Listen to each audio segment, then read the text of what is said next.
Voilà, bref, l'alcool a coulé à flot ce soir-là à Rennes. On se souvient tous de notre jeunesse, Jean-Luc Récordel, ça ne se passait pas comme ça il y a 10 ans, il y a 20 ans, il y a 30 ans. Pourquoi aujourd'hui les jeunes choisissent ce qu'on appelle le binge drinking, la biture express? Alors en fait, on est dans une culture de l'immédiatabilité. On veut tout de suite. C'est lié au système de communication, que ce soit Facebook ou autre chose, les téléphones portables, etc. Et en fait, on ne veut plus attendre.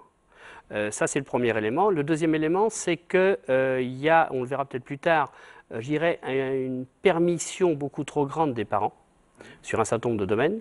Et puis, il y a également cette espèce de compétition, mais qui existe déjà. C'est le culte de la performance. En gros, oui, c'est ça. En gros, quand on ne oui, boit pas, on oui. est un loser, Voilà. donc il faut aller le plus loin possible. Voilà, c'est à peu près ça. Et on n'est pas tous égaux en plus devant l'alcool ou le cannabis.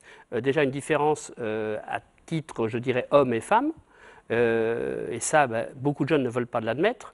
Et puis il y a également, dans nos gènes, on n'a pas le même héritage. C'est-à-dire qu'avec une bouteille d'alcool, une personne va tenir le choc et l'autre va s'écouler. Est-ce qu'en période de crise, parce qu'on est en période de crise, est-ce que si ces jeunes ont besoin d'une rupture, d'une mise entre parenthèses, parce que le marché du travail qui les attend n'est pas forcément assez morose, donc voilà, il y a cette volonté aussi de se couper du monde. Oui, le mot que j'entends souvent en cabinet, c'est je vais faire quoi? Nos futurs. En gros, on les a presque cassés.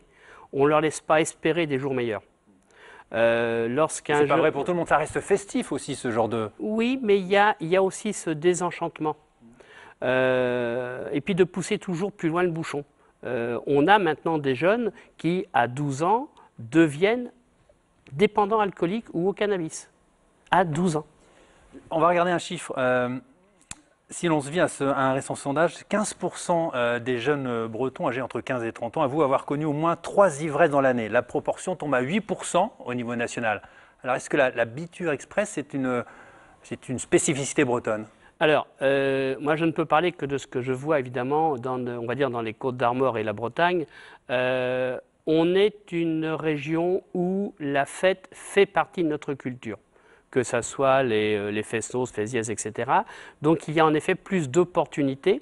Et d'un autre côté, on a un choix d'alcool plus important, que ce soit le cidre, le chouchen, etc. Et en fait, on a ça dans notre culture régionale. Et en plus, comme il y a beaucoup de fêtes de famille quand même en Bretagne, on boit plus facilement.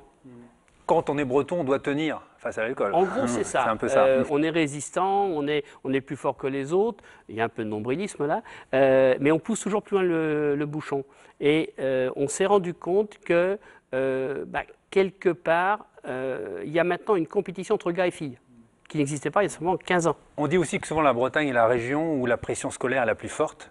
Il y a aussi ce besoin de décompresser. C'est exact que les parents, le système, les informations et tout font que la Bretagne doit être dans l'excellence.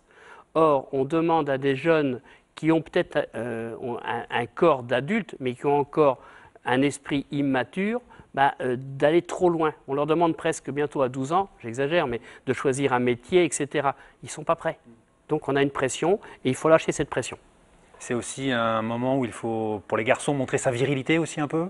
Alors, il y a ça, mais alors, chose curieuse, les filles deviennent presque plus terribles que les garçons.